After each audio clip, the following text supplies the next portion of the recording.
Et yo les potes et bienvenue à tous. J'espère que vous allez bien les amis. Hier j'ai eu un petit souci avec ma connexion, ce qui a fait que du coup la vidéo n'a malheureusement pas été upload. Du coup comme vous avez pu le voir aujourd'hui il y a eu 2 vidéos, c'est normal, c'est parce que hier j'ai eu un problème de connexion. Maintenant que ça c'est dit les amis, je voulais vous proposer aujourd'hui dans cette nouvelle vidéo une ambiance un petit peu bleutée. On va discuter ensemble de la musique au cinéma et je vais vous montrer des exemples, je vais vous montrer en fait à quel point une musique peut changer une ambiance. Alors pour ce faire on va prendre un exemple tout simple, on va prendre une scène classique telle qu'elle actuelle. Je vais donner une expression avec mon visage que je vais ensuite récupérer au montage. Donc dans un premier cas je vais mettre une musique triste dessus et dans un deuxième cas je vais ralentir la vidéo et mettre une musique un peu joyeuse dessus. Et vous allez voir que même la même expression va signifier tout autre chose grâce à la musique et au fait de l'avoir un tout petit peu ralenti. Alors ça c'est très intéressant parce que ça nous indique bien à quel point justement on peut manipuler le spectateur et les émotions et même nos personnages, nos acteurs grâce à des moyens de post-production, à des moyens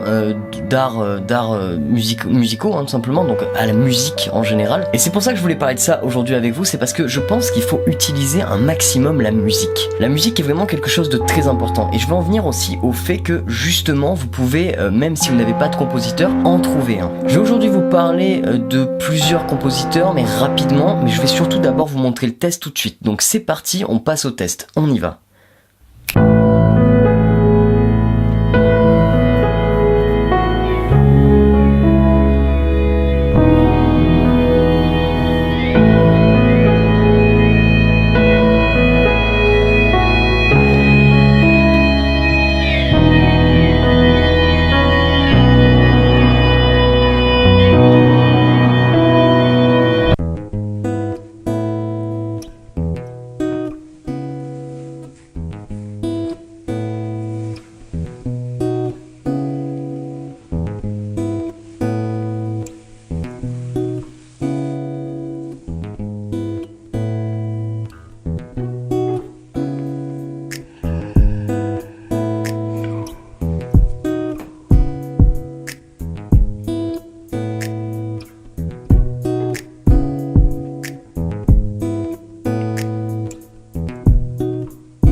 Voilà les potes, comme vous venez de le voir, dans l'exemple numéro 1, on a une musique triste, avec des expressions à peu près tristes, et on sent bien que c'est triste, il n'y a pas de souci de ce côté-là, on est bien raccord avec ce qui se passe. Et dans l'expression numéro 2, on a une musique tout à fait joyeuse, avec cette fois-ci une expression beaucoup plus normale, beaucoup plus...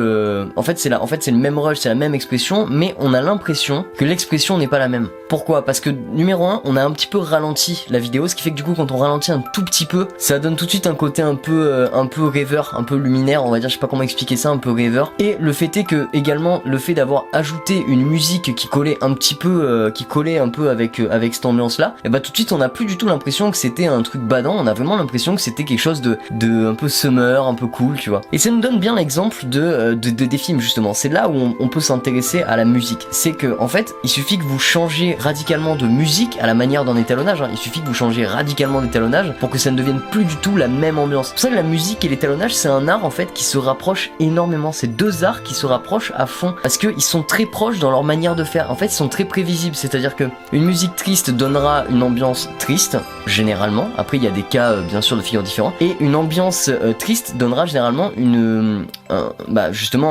un étalonnage triste donnera une ambiance triste, justement. Et c'est hyper intéressant parce que du coup, ça se rapproche énormément de l'étalonnage. C'est pour ça qu'il faut en parler, je pense. Du coup, je vais citer 3 compositeurs que j'apprécie moi personnellement particulièrement, mais il y en a plein d'autres. Je vous avoue que j'ai pas tous les noms en tête, mais j'en connais plein des compositeurs que j'apprécie énormément. Mais je vais vous citer simplement 3 mecs que vraiment je kiffe. C'est Joe Hisaishi, John Williams et Hans Zimmer. Et en fait, ces 3 compositeurs-là, pour moi, ils ont vraiment fait des trucs de malade. Bon, Joe Hisaishi étant pour moi le meilleur d'entre tous. Pour moi, ce mec est une légende. Et on voit bien dans les compositions de Joe Hisaishi, dans la plupart des Miyazaki, qu'en fait, il a toujours cette espèce de degré où on se dit, si il y avait pas la musique de Joe Hisaishi, et ça serait pas du tout pareil en fait, les Miyazaki. Ce serait peut-être même carrément nul. Est-ce que vous êtes posé cette question? Est-ce que vous avez déjà vu un Miyazaki en vous disant putain mais s'il y avait pas la musique, qu'est-ce que ce serait nul? Et ouais, moi je pense que ça serait clairement nul. En tout cas, ça serait beaucoup moins bon parce que justement Joe Hisaishi a su comprendre la musique, a su comprendre l'ambiance et il nous ravit d'un d'un son extraordinaire, grâce à sa compréhension de l'ambiance voulue, grâce à sa compréhension de l'écosystème qu'il y a derrière, de toute l'architecture du film. Et c'est ça qui est intéressant, du coup, avec la composition musicale. C'est qu'en fait, le compositeur musical, plus vous serez proche de lui, et plus il comprendra l'univers que vous avez envie de donner, et plus il ira loin, et plus il pourra, en fait, donner la vraie ambiance. Un peu à la manière du cadrage, etc. Parfois, on se dit, comment je devrais cadrer ça? Il y a plein de solutions, on peut le cadrer de 1000 façons différentes. Mais vous avez choisir une façon qui vous correspond, c'est ce qu'on appelle le style, c'est votre style. Et ce style-là, eh ben, c'est la même chose dans la musique. Chaque personne a un style, chaque musicien, chaque compositeur a vraiment un style propre à lui. Et c'est hyper intéressant ça les potes, c'est très très intéressant. Si on cherche les styles de chacun, on peut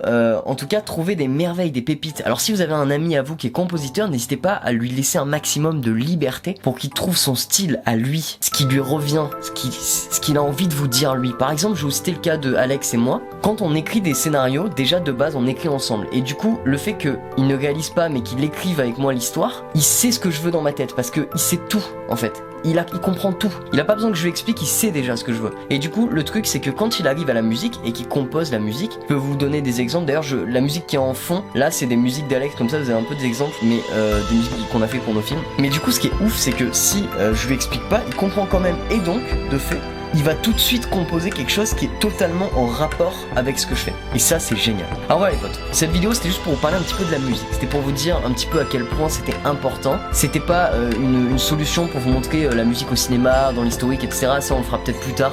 Pour l'instant, c'était vraiment pour vous expliquer ce que je pense de la musique au cinéma et la composition. Globalement. Donc si vous n'avez pas de compositeur les potes, je ne peux que vous conseiller de mettre en fait dans le bas de cette vidéo des commentaires avec un hashtag je cherche un compositeur et j'essaierai de partager un maximum vos commentaires à tout un tas de contacts pour que peut-être vous puissiez trouver votre compositeur. En tout cas c'est un échange communautaire donc n'hésitez pas à participer, c'est cool. Également si vous avez des suggestions vous pouvez les poster dans les commentaires, je lis tous les commentaires, n'hésitez pas à commenter, partager, liker, c'est très cool. On avance, c'est pas mal, on a dépassé les 500, à quand les 1000, j'ai envie qu'on explose le 1000. Et voilà les amis, je vous retrouve du coup demain pour une nouvelle vidéo, j'espère que celle-là vous a plu, n'oubliez pas la musique ça s'écoute, c'est hyper important et c'est ce qui fait vivre le film encore plus que l'image. Enfin, pas loin, enfin si tu me diras. On écoute de la musique sans image, on ne peut pas regarder une image sans musique. On se retrouve demain les potes, ciao, bam.